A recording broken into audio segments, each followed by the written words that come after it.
കർത്താവും രക്ഷിതാവുമായ യേശുക്രിസ്തുവിന്റെ നിശ്ചിത നാമത്തിൽ നിങ്ങൾക്ക് എല്ലാവർക്കും എൻ്റെ സ്നേഹ വന്ദനം. നാം പ്രായോഗിക സുവിശേഷീകരണം എന്ന വിഷയത്തെ കഴിഞ്ഞ ചില ദിവസങ്ങളായി നാം ചിന്തിച്ച് വരികയായിരുന്നല്ലോ. നാം പല കാര്യങ്ങൾ അതിൽ നിന്ന് പഠിപ്പാനിടയായി തീർന്ന ഏറ്റവും വലിയ വേല കർത്താവിൻ്റെ വേലയാണ്. ഏറ്റവും വലിയ ഉദ്യോഗം ആണ് കർത്താവിൻ്റെ വേല. പൗലോസ് പറഞ്ഞു, ദൈവം എനിക്ക് നൽകിയ ഉദ്യോഗപ്രകാരം താൻ്റെ വേലയെ താൻ അങ്ങനെയാണ് കണ്ടത്. ഡയറക്റ്റായിട്ട് ദൈവം നൽകിയ ജോലി. മറ്റൊന്ന് നമ്മൾ കണ്ടത് ഒരു ആത്മാവിന്റെ വിലയെക്കുറിച്ചാണ്. പിന്നീട് നാം ശ്രദ്ധിച്ചത് തിരുവചനം പറയേണ്ടതിന്റെ ആവശ്യകതയെക്കുറിച്ച് നാം ചിന്തിപ്പാനിടയായി. മറ്റൊന്ന് ആർക്കും പ്രവർത്തിച്ചുകൂടാ രാത്രിയെക്കുറിച്ച് നാം ചിന്തിപ്പാനിടയായി. സുവിശേഷം പങ്കുവയ്ക്കാത്ത ദിവസമാണ് ഭൂമിയിലെ നരക ദിവസം എന്ന് നമ്മൾ ചിന്തിച്ചു. മരണം കുതിക്കുന്ന ആളുകൾ യേശുവിനെ കുറിച്ചൊരു വാക്ക് കേട്ടിരുന്നെങ്കിൽ, അങ്ങനെയുള്ള നമ്മൾ 51 കൂട്ടം സെന്റൻസുകൾ നമ്മൾ ചിന്തിപ്പാനിടയായി തീർന്നു. നഷ്ടബോധത്തിലുപരിയായി ഇറങ്ങാൻ ശ്രമിക്കുക എന്നുള്ള കാര്യം നമ്മൾ ചിന്തിച്ചു. കർത്താവ് തുറന്ന വാതിൽ നാം നിമിത്തം ഒരിക്കലും അടഞ്ഞു പോകരുത്, അടയ്ക്കാൻ ഇടവരരുത് എന്നുള്ള കാര്യം നമ്മൾ ചിന്തിച്ചു. നമുക്കുള്ളതിനെയല്ല, നമ്മളെ തന്നെയാണ് കർത്താവിന് ആവശ്യം എന്ന് നാം ചിന്തിപ്പാനിടയായി. സ്വർഗത്തിൽ നിങ്ങൾക്കിപ്പോൾ എന്തുണ്ട് എന്നുള്ളതിനെ കുറിച്ച് ചിന്തിപ്പാനിടയായി. ആത്മാക്കളെ തേടി ഇറങ്ങുക എന്നുള്ള കാര്യം നമ്മൾ ചിന്തിച്ചു. 5 വിധത്തിൽ ദൈവത്തെ അന്വേഷിക്കുന്ന ആളുകളെ കുറിച്ച് നമ്മൾ ചിന്തിച്ചു. വിത്ത് വീഴുന്ന 4 വിധ സ്ഥലങ്ങൾ, ദൈവവചനം വിതയ്ക്കുമ്പോൾ അത് ചെന്ന് വീഴുന്ന 4 സ്ഥലങ്ങളെ കുറിച്ച് നമ്മൾ ചിന്തിച്ചു. ലക്ഷ്യം തെറ്റിയ മനുഷ്യരും ലക്ഷ്യത്തോട് പോകുന്ന ആളുകളും എന്നുള്ള വിഷയവും നാം ചിന്തിപ്പാനിടയായി. അങ്ങനെ 8ഓളം ക്ലാസ്സുകൾ നമുക്ക് ലഭിക്കാനായിട്ട് ഇടയായിത്തു.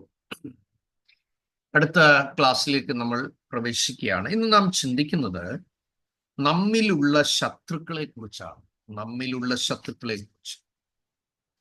ആത്മീയ ലക്ഷ്യത്തിൽ നിന്ന് പിന്തിരിപ്പിക്കുവാൻ കടന്നു വരുന്ന പോരാട്ടങ്ങളിൽ മിക്കതും പുറത്തു നിന്നാണ് എന്ന് നാം ചിന്തിക്കാറുണ്ട്.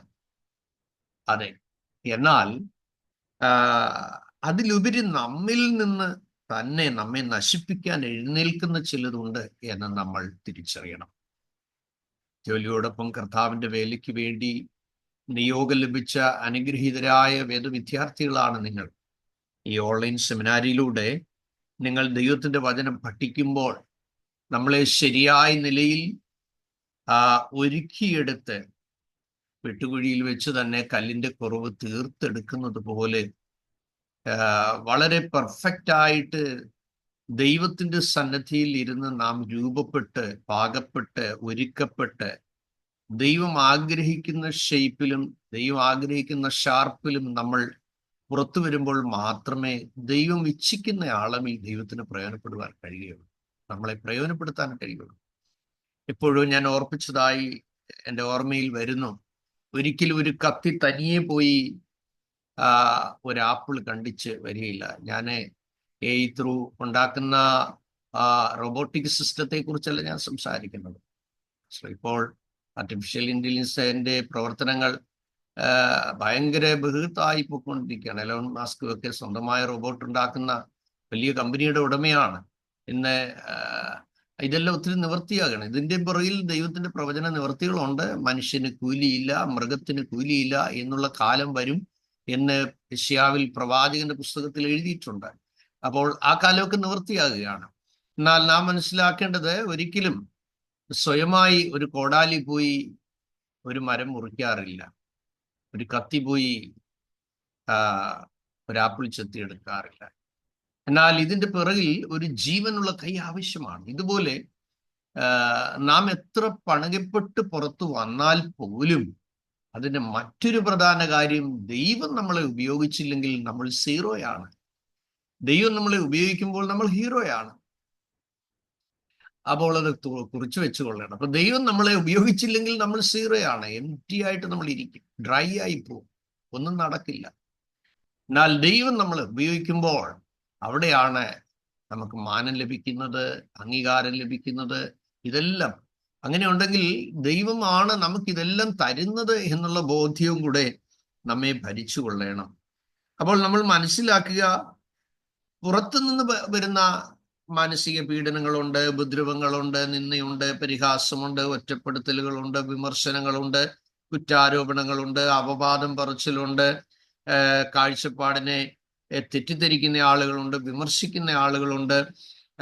അങ്ങനെ നിങ്ങളുടെ കാഴ്ചപ്പാടുകളെ സമാനമായ കാഴ്ചപ്പാടില്ലാത്തവരോട് ഒരിക്കലും പങ്കുവെക്കരുതെന്ന് ഞാൻ ഒരുപാട് പ്രാവശ്യം ആവർത്തിച്ച് പറഞ്ഞിട്ടുണ്ട്. ചില ആളുകൾ ദൈവം നൽകിയ കാര്യങ്ങളെല്ലാം, ദൈവം നൽകിയ വെളിപ്പാടെല്ലാം, ദൈവം നൽകിയ ദർശനമെല്ലാം പൊതുവായ സ്ഥലങ്ങളിൽ പ്രസ്താവിക്കാറുണ്ട്. പക്ഷേ നിയോഗമുള്ളത് നിങ്ങൾക്ക് പങ്കുവയ്ക്കാം, ആവേശത്തിലെല്ലാം പങ്കുവയ്ക്കരുത്. ആവേശമെല്ലാം നിയോഗമായിരിക്കുകയില്ല. നിങ്ങൾക്കുള്ള ആവേശം ദൈവം എപ്പോഴും അഭിനന്ദിക്കും. നിങ്ങളുടെ സ്ഥിരോത്സാഹം ദൈവം മാനിക്കും. നിങ്ങളുടെ എരിവ് ദൈവം മാനിക്കും. നിങ്ങളുടെ തീഷ്ണത ദൈവം മാനിക്കും. നിങ്ങളുടെ ശുഷ്കാന്തി ദൈവം മാനിക്കും. റോമാർക്കെഴുതിയ ലേഖനത്തിൽ നമ്മൾ വായിക്കുന്ന, അവർ ദൈവത്തെക്കുറിച്ച് പരിജ്ഞാനമില്ലാത്തവരെങ്കിലും എരിവുള്ളവരാണ്. അപ്പൊ ചില സ്ഥലങ്ങളിൽ പരിജ്ഞാനമില്ലെങ്കിൽ എന്ത് ചെയ്യും? പരിജ്ഞാനമില്ലായികയാൽ എൻ്റെ ജനം നശിച്ചു പോകുന്നു. വെളിപ്പാടില്ലാത്തിടത്ത് ജനം മര്യാദ കെട്ട് നടക്കുന്നു. അപ്പോൾ ആത്മീയ വരങ്ങളും കൃപകളും ഒക്കെ നമ്മളിൽ ഉള്ളപ്പോൾ തന്നെ നമ്മൾ ശരിയായ ശിക്ഷണത്തിലും ശരിയായ നിലയിലുള്ള പരിജ്ഞാനത്തിലും വിവേകത്തിലും വിശേഷബുദ്ധിയിലും ഒക്കെ വേണം ദൈവം നമ്മെ ഏൽപ്പിക്കുന്നതായ കാര്യങ്ങൾ ചെയ്യുവാനോ, അല്ലെങ്കിൽ നിങ്ങളുടെ ഉള്ളിൽ ദൈവം നൽകി നിയോഗം കിട്ടിയ കാര്യങ്ങൾ ചെയ്യുവാനോ. ഒരു കാര്യത്തെക്കുറിച്ച് വെളിപ്പാട് കിട്ടിക്കഴിഞ്ഞാൽ എല്ലാം എനിക്കായി എന്ന തോന്നൽ ഒരിക്കലും നമ്മെ ഭരിക്കരുത്. അത് നമ്മുടെ ജീവിതത്തിൽ എപ്പോഴും അപകടകരമായ കാര്യങ്ങളാണ് എന്നുകൂടെ നമ്മൾ തിരിച്ചറിഞ്ഞുകൊള്ളണം. അപ്പൊ പുറത്തുനിന്ന് വരുന്നത് പലതും നമ്മളെ നശിപ്പിക്കും. അതാണ് നമ്മൾ ചിന്തിക്കുന്നത്. സുവിശേഷ വിരോധികൾ നമ്മളെ ആക്രമണം ചെയ്യുന്നു, അല്ലെങ്കിൽ ദേശത്തെ എതിരാളികൾ എഴുന്നേറ്റ് പ്രവർത്തനം ചെയ്യാൻ സമ്മതിക്കുന്നില്ല. ഇങ്ങനെ പല കാര്യങ്ങൾ നമുക്കുണ്ടാകാം. അതെല്ലാം വലിയ പോരാട്ടമായിട്ട് നമ്മൾ ചിന്തിക്കാറുണ്ട്. പക്ഷേ അതൊക്കെ നമുക്ക് സഹിക്കാം. പക്ഷേ ഏറ്റവും വലിയ സംഗീതജ്ഞനായ ദൈവം വെച്ചിരുന്ന ദൈവദൂതനായ സംഗീത ഗ്രൂപ്പിന്റെ നേതാവായിരുന്ന ലൂസിഫർ, തന്റെ മനസ്സിൽ കയറിയ ചിന്ത ഉള്ളിൽ കയറിയതേ ഉള്ളൂ, വെട്ടേറ്റ് താഴെ വീണു, അല്ലേ? അപ്പോൾ തന്നെ നശിപ്പിക്കാൻ ഭൂമിയിൽ നിന്നും മേളിൽ ആരും കയറി ചെന്നില്ല തള്ളിയിടാൻ. തന്നെ ആയിരുന്ന സ്ഥലത്ത്, ദൈവം ആക്കിയിരുന്ന സ്ഥലത്ത് നമ്മൾ ഒത്തിരി ചോദ്യങ്ങളും അതിന്റെ ഉത്തരങ്ങളും ഒക്കെ പിന്നാലെ വരുന്നുണ്ട്. അതിൽ നിന്ന് നിങ്ങൾക്ക് പല കാര്യങ്ങളും മനസ്സിലാക്കാനായിട്ട് കഴിയും. അപ്പോൾ നമ്മളെ നശിപ്പിക്കാൻ സാധ്യതയുള്ളതിനെ നമ്മൾ തിരിച്ചറിയണം. എന്തൊക്കെയാണ് എന്ന് നമുക്കൊന്ന് പരിശോധിക്കാം. എല്ലാം വിവരിക്കാൻ നമുക്ക് സമയം പോരാ. എന്നാൽ നിങ്ങൾ മനസ്സിലാക്കേണ്ട ചിലതുണ്ട്. എന്താണ്? നമ്മിൽ നിന്ന് നമ്മെ നശിപ്പിക്കുവാൻ എഴുന്നേൽക്കുന്ന ചിലതുണ്ട്. അത് കിളിർത്ത് വളരുവാൻ നാം ഒരിക്കലും അനുവദിക്കരുത്. അതിന്റെ ഫലം സമ്പൂർണമായ തകർച്ചയായിരിക്കും. എന്താണ്? 1, നിഗളം. 2, അഹങ്കാരം. 3, സ്വയപ്രശംസ. 4, ഉന്നത ഭാവം. 5, ദുരഭിമാനം. 6, ദ്രവ്യാഗ്രഹം. 7, സ്ഥാനമോഹം. ഇവയെല്ലാം നമ്മൾ കഴിഞ്ഞ ദിവസങ്ങളിൽ 23-ലധികം കാര്യങ്ങളെ കുറിച്ച് നമ്മൾ പഠിച്ച കാര്യം നിങ്ങളുടെ ഓർമ്മയിൽ കാണുമല്ലോ. അതെ, കർത്താവ് പറഞ്ഞ കാര്യങ്ങളും പൗലോസ് പറഞ്ഞ കാര്യങ്ങളും നമ്മളെ നശിപ്പിക്കാൻ സാധ്യതയുള്ള ജഡത്തിന്റെ പ്രവൃത്തികളെ കുറിച്ച് പറഞ്ഞപ്പോൾ തന്നെ വർക്ക് ഓഫ് ദ ഫ്ലഷ് അത് നമ്മൾ പഠിച്ചതാണ്. അതുപോലെ ഫ്രൂട്ട് ഓഫ് ദ സ്പിരിറ്റ്, ആത്മാവിന്റെ ഫലങ്ങൾ. അപ്പൊ ഇത് നമ്മൾ കേട്ട ആവേശത്തിൽ ആമീൻ പറഞ്ഞ് ഗ്ലോറി പറഞ്ഞ് ആശീർവാദം പറഞ്ഞ് പോയാൽ പറ്റില്ല. പിന്നെന്ത് ചെയ്യണം? പരിശീലിച്ചേ മതിയാവും. സർജിക്കൽ സെക്ഷനിൽ വർക്ക് ചെയ്യുന്നവർക്കറിയാം, സർജന്റെ തൊട്ടടുത്ത് മുട്ടിയിരുമിയാണ് അവർ നിൽക്കുന്നത്. എന്താണ്? ഓരോ ഇൻസ്ട്രുമെന്റും ഓരോന്നും ആ സർജൻ മനസ്സിൽ കാണുന്നതിന് മുമ്പ് ആ മിടുക്കിയായ നേഴ്സ് അതെടുത്ത് കൈ കൊടുക്കും.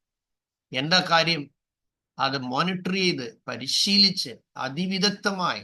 അന്നേരം അവരുടെ മനസ്സിൽ വീട്ടിലെ കാര്യമോ ഭർത്താവിന്റെ കാര്യമോ അടുക്കളയിലെ കാര്യമോ അവര് വേറൊരു ലോകത്തിലാണ്. കാര്യം എന്താണ്?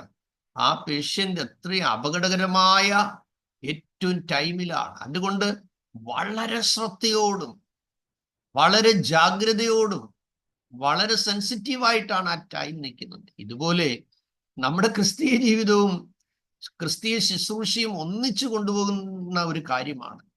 അത് നമ്മുടെ അരയോട് ഇടതുകാലും വലതുകാലും ചേർത്തിരിക്കുന്നത് പോലെ, നമ്മുടെ ഷോൾഡറിനോട് ഇടത്തെ കൈയും വലത്തെ കൈയും അത് കഴുത്തിന്റെ താഴെ ചേർത്ത് പിടിച്ചിരിക്കുന്നത് പോലെ, നമ്മുടെ അത് ശരീരത്തോട് ചേർന്നിരിക്കുന്നത് പോലെ തന്നെയാണ് ക്രിസ്തീയ ശുശ്രൂഷ.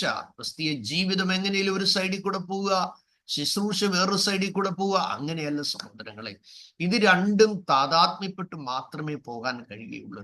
ക്രിസ്തുവിന് വേണ്ടി ജീവിക്കുക എന്ന് പറയുമ്പോൾ തന്നെ നമ്മളിലുള്ള ക്രിസ്തുവിന് വേണ്ടിയാണ് ജീവിക്കുന്നത്. ആമേൻ. ആ ക്രിസ്തുവിന് വേണ്ടി ചിലത് ചെയ്യുക എന്ന് പറയുന്നത്, ഈ ഭൂമിയിൽ ജീവിക്കുമ്പോൾ നാം ക്രിസ്തുവിന്റെ മഹിമ കണ്ട സാക്ഷിയായി ജീവിക്കുകയാണ്. എന്നാൽ പ്രവർത്തിക്കുക എന്ന് പറയുന്നത് വിഷൻ ഓറിയന്റഡ് ആണ്. അത് മിഷൻ, ദൈവം നൽകിയ മിഷൻ മനസ്സിലാക്കി ഗ്രേറ്റ് കമ്മീഷന്റെ ഉള്ളിൽ നിന്നുകൊണ്ട് മാത്രമേ നമുക്കത് ചെയ്യാൻ കഴിയുള്ളൂ. അപ്പൊ നിങ്ങൾ ശ്രദ്ധിച്ച്, എന്തൊക്കെയാണ്? ഒന്ന്, നിഗളം, അഹങ്കാരം, സ്വയപ്രശംസ, ഉന്നതഭാവം, ദുരഭിമാനം, ദ്രവ്യാഗ്രഹം, സ്ഥാനമോഹം. എത്രയോ നേതൃത്വങ്ങളെയാണ് ജഡം കൊണ്ടും പണം കൊണ്ടും സ്ഥാനം കൊണ്ടും പിശാച് മറിച്ചു കളഞ്ഞിരിക്കുന്നത്. സഹോദരങ്ങളെ, ഇത് നമ്മുടെ ജീവിതത്തിൽ വളരെയധികം ഭയത്തോടെ മനസ്സിലാക്കേണ്ട ഒരു കാര്യമാണ്. ദൈവം ഏറ്റവും വെറുക്കുന്ന നിരവധി കാര്യങ്ങളിൽ ഒന്നാണ് നിഗളം എന്ന് പറയുന്നത്. നിഗളം. അതുകൊണ്ട് തന്നെയാണ് 1 ശമൂവേൽ 1-ാം അധ്യായം അതിന്റെ 12-ാം അധ്യായം അതിന്റെ 3-ാം വാക്യത്തിൽ എന്താണ് കാണുന്നത്? 2:3 സോറി, 1 ശമൂവേൽ 2-ാം അധ്യായം 3-ാം വാക്യത്തിൽ എന്ത് കാണുന്നു? ഡംഭിച്ച് ഇനി സംസാരിക്കരുത്, നിങ്ങളുടെ വായിൽ നിന്ന് അഹങ്കാരം പുറപ്പെടരുത്. യഹോവ ജ്ഞാനമുള്ള ദൈവം, അവൻ പ്രവൃത്തികളെ തൂക്കി നോക്കുന്നു. അപ്പൊ നോക്കുക, 1 ശമൂവേൽ 2:3 നമ്മൾ വായിച്ചത്. 1 ശമൂവേൽ chapter 2:3. അത് ഡംഭിച്ച് ഇനി സംസാരിക്കരുത്, നിങ്ങളുടെ വായിൽ നിന്ന് അഹങ്കാരം പുറപ്പെടരുത്. യഹോവ ജ്ഞാനമുള്ള ദൈവം, അവൻ പ്രവൃത്തികളെ തൂക്കി നോക്കുന്നു. അപ്പോൾ അഹങ്കാരം നമ്മുടെ ജീവിതത്തിൽ വരുമ്പോൾ ഓർത്തുകൊള്ളണം, ഇതിന്റെ പുറകില് നമുക്കൊരു ലജ്ജയും കൂടെ വരാൻ സാധ്യതയുണ്ട്. എന്താണ് അഹങ്കാരം? ഒരു സ്ഥലത്ത് നിങ്ങൾ വൃത്തിയായിട്ട് കാര്യങ്ങൾ ചെയ്തു, ജീവിക്കുന്ന ഒരു ദൈവത്തിലാണ്, ഉള്ളിൽ ആർക്ക് മഹത്വം കൊടുക്കും? ദൈവത്തിന് മഹത്വം. When you are success, give thanks to God with full of tears. എനിക്കത് മാത്രമേ പറയാൻ. നിങ്ങളുടെ ഓരോ വിജയത്തിനും നനഞ്ഞ കണ്ണുകളോട് ദൈവത്തിന് മഹത്വം കൊടുക്കുക. അവിടെ മിടുക്കനായി, അവിടെ ബെസ്റ്റായി, ശരിയാ. പക്ഷെ നിങ്ങൾ ഓർത്തുകൊള്ളണം, പിന്നാലെ നമുക്ക് അടി വരും. ഇത് ആത്മീയർക്ക് മാത്രമേ ഇത് മനസ്സിലാക്കാൻ വരും. കാരണം അഹങ്കാരം നമ്മുടെ ഉള്ളിൽ നിന്നങ്ങോട്ട് കയറി വരുമ്പോൾ ഇതിന്റെ പുറകിൽ സാത്താൻ സമ്മാനിക്കുന്ന വേറൊരു സാധനമുണ്ട്. അതാണെന്നറിയാമോ? ലജ്ജ. പുറകെ ഈ വലുതിലൊക്കെ നമ്മൾ ചിലപ്പോൾ ജയിക്കും, ചെറുതി തോറ്റു പോകുമ്പോൾ എന്തോ ഒരു മാനസിക സംഘർഷം നിങ്ങൾക്ക് ഉണ്ടാവും അറിയാമോ? സദൃശ്യവാക്യം 11-ാം അധ്യായം 2-ാമത്തെ വാക്യത്തിലേക്ക് നമ്മൾ വരുമ്പോൾ, അഹങ്കാരം വരുമ്പോൾ ലജ്ജയും വരുന്നു. പിന്നെ താഴ്മയുള്ളവരുടെ പക്കലോ എന്തുണ്ട്? ജ്ഞാനം ഉണ്ട് എന്ന് തിരുവെഴുത്തിൽ നമ്മൾ കാണുന്നു. Proverbs chapter 11:2. എന്താണ്? ഒരാൾ വായിച്ചാട്ടെ. അഹങ്കാരം വരുമ്പോൾ ലജ്ജയും വരുന്നു, താഴ്മയുള്ളവരുടെ പക്കലോ ജ്ഞാനമുണ്ട്. അപ്പോൾ ചില സന്ദർഭങ്ങളിൽ നമ്മൾ കണ്ടിട്ടില്ലേ, എന്തൊരു അഹങ്കാരമാണ്. ഓവർ കോൺഫിഡൻസിൽ പല കാര്യങ്ങളും എടുത്തു ചാടി ചെയ്യും. നിങ്ങൾക്ക് പരിചയമില്ലാത്ത ഒരു കാര്യത്തിലും നിങ്ങൾ സ്മാർട്ട് അല്ല. നിങ്ങൾക്ക് അറിവില്ലാത്ത ഒരു കാര്യത്തിലും നിങ്ങൾ ജ്ഞാനിയല്ല. നിങ്ങൾക്ക് മുൻപരിചയമില്ലാത്ത ഒരു വ്യക്തിയെക്കുറിച്ചും നമ്മൾ ചാടിക്കേറി ഒരാളെ കുറിച്ച് റെക്കമെൻഡ് ചെയ്യരുത്. എനിക്ക് പേര് പറയാൻ ബുദ്ധിമുട്ടുണ്ട്. ഞാൻ സയൺ ബൈബിൾ കോളേജിൽ പ്രിൻസിപ്പൾ ആയിരുന്ന സമയത്ത് എൻ്റെ ഒരു വേദ വിദ്യാർത്ഥി വന്നിട്ട് പറഞ്ഞു, സാറേ, എൻ്റെ ജ്യേഷ്ഠൻ അമേരിക്കയ്ക്ക് പോകാനായിട്ട് വിസയ്ക്ക് എംബസിക്ക് പോവുകയാണ്. അപ്പൊ അദ്ദേഹത്തിന് ഒരു റെക്കമെൻഡേഷൻ ലെറ്റർ വേണം. അപ്പോൾ അതുകൊണ്ട് ഞാൻ ചേട്ടനോട് പറഞ്ഞ്, ഷായ് സാറിൻ്റെ ഇന്ന് ഞാൻ മേടിച്ചു തരാടാ എന്ന് പറഞ്ഞിട്ടുണ്ട്. അതുകൊണ്ട് സാറേ, ഈ നാളെ മറ്റന്നാൾ ഇങ്ങോട്ട് സാറിന് എൻ്റെ സഹോദരന് ഒരു റെക്കമെൻഡേഷൻ ലെറ്റർ നൽകണേ എന്നിങ്ങനെ പറഞ്ഞു. അപ്പോൾ ഞാൻ ആ പ്രിയപ്പെട്ടവനോട് പറഞ്ഞു, മോനെ നിനക്ക് തരാം, പക്ഷെ നിന്റെ ജ്യേഷ്ഠന് തരാൻ പറ്റില്ല. കാരണം ഞാൻ കഴിഞ്ഞ 3 വർഷമായി ജാതിനെ പഠിപ്പിക്കുന്നു, അതുകൊണ്ട് എനിക്കിതിനെ അറിയാം, അതുകൊണ്ട് എല്ലാം തരാൻ പറ്റത്തില്ലെന്ന് പറഞ്ഞു. അപ്പൊ സഹോദരങ്ങളെ, നമ്മൾ എപ്പോഴും തിരിച്ചറിഞ്ഞു കൊള്ളണം, ആവേശത്തിൽ ചാടിക്കേറി ഒരാളുടെ റെക്കമെൻഡേഷൻ പറഞ്ഞുകൊണ്ട് നിങ്ങൾക്ക് പരിചയമില്ലാത്ത ആളുകളെ നിങ്ങൾ ഒരിക്കലും ഇൻട്രൊഡ്യൂസ് ചെയ്യരുത്. ഓക്കെ, അപ്പൊ അതുകൊണ്ട് എന്താന്ന് പ്രോവെർബ്സ് ചാപ്റ്റർ 13:10 അവിടെ പറയുന്ന, അഹങ്കാരം കൊണ്ട് വിവാദം മാത്രം ഉണ്ടാകുന്നു. സദൃശവാക്യം 13:10, ആലോചന കേൾക്കുന്നവരുടെ പക്കലോ ജ്ഞാനമുണ്ട്. അപ്പോൾ നമ്മൾ തിരിച്ചറിഞ്ഞു കൊള്ളണം, അഹങ്കാരം കൊണ്ട് എന്താ സംഭവിക്കുന്നത്? വിവാദം മാത്രമേ ഉണ്ടാകുന്നുള്ളൂ. എല്ലാ കാര്യത്തിനും മറുപടി പറയരുത് എന്ന് നമ്മൾ വിജയകരമായ ശുശ്രൂഷയുടെ അത് 25 കൂട്ടം കാര്യങ്ങൾ ഇനിയും വരുന്നുണ്ട്, നമുക്കൊരു സെഷനായിട്ട് വരുന്നുണ്ട്.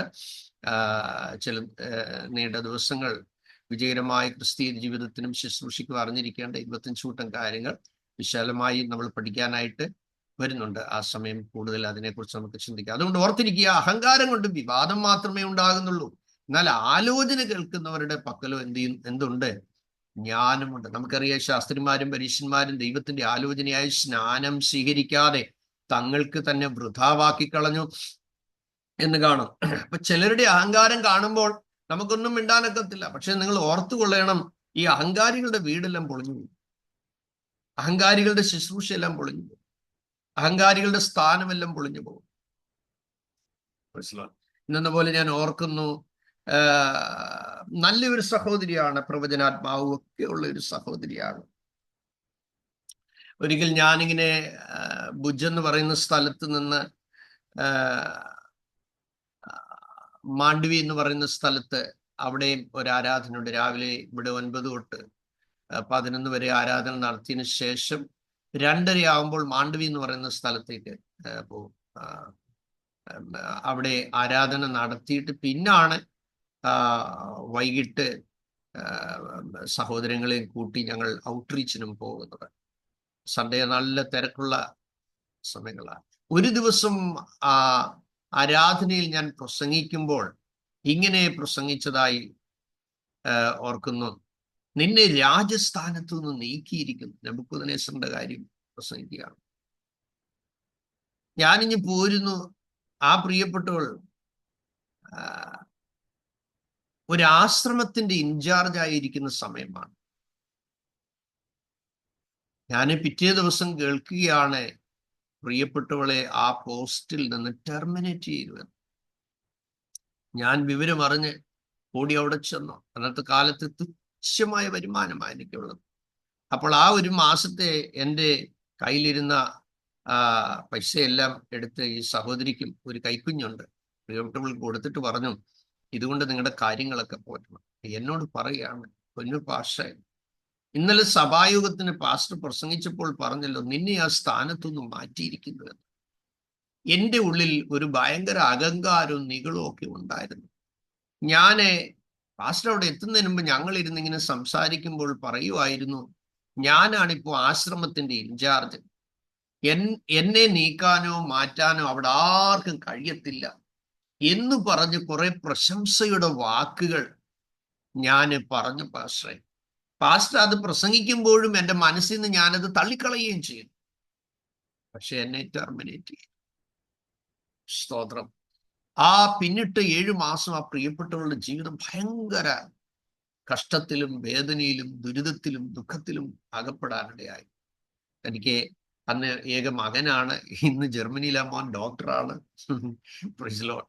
അപ്പോൾ 7 മാസം ആ കഷ്ടതയിലൂടെ കടന്നുപോയി. എന്നാൽ ആ യോഗത്തിന്റെ ഇടയിൽ ദൈവാത്മാവ് നെബൂഖദ്നേസറിന്റെ സെയിം വിഷയം പറഞ്ഞു. 7 വർഷം കഴിയുമ്പോൾ അവനെ മടക്കി വരുത്തും. ദൈവാത്മാവ് ഇങ്ങനെ പറഞ്ഞ്, 7 മാസം കഴിയുമ്പോൾ നിന്നെ തിരിച്ചു വരുത്തും. സ്തോത്രം. ആമേൻ. വളരെ കരച്ചിലോടെ, വളരെ നിലവിളിയോടെ തന്റെ ജീവിതത്തെ ദൈവം പൊളിച്ചു കളഞ്ഞു. സഹോദരങ്ങളെ, 7 മാസം കഴിഞ്ഞപ്പോൾ അടുത്തൊരു ടീം വന്നു. എന്തോ കാര്യങ്ങളൊക്കെ അന്വേഷിച്ച് കഴിഞ്ഞപ്പോൾ ആ പ്രിയപ്പെട്ടവളെ തിരിച്ചു വിളിച്ചു. അല്പം കൂടെ മാന്യമായ ശമ്പളം കൊടുത്ത് തിരിച്ചാക്കി. എന്നെ എപ്പോ കണ്ടാലും പറയും, എൻ്റെ പൊന്നു പാസ്റ്ററെ, ആ ദിവസം എനിക്ക് ഓർക്കാൻ വയ്യ. സഹോദരങ്ങളെ, അഹങ്കാരം നമ്മുടെ ജീവിതത്തിൽ കയറി വരുമ്പോൾ നമ്മൾ പൊളിഞ്ഞു പോകും.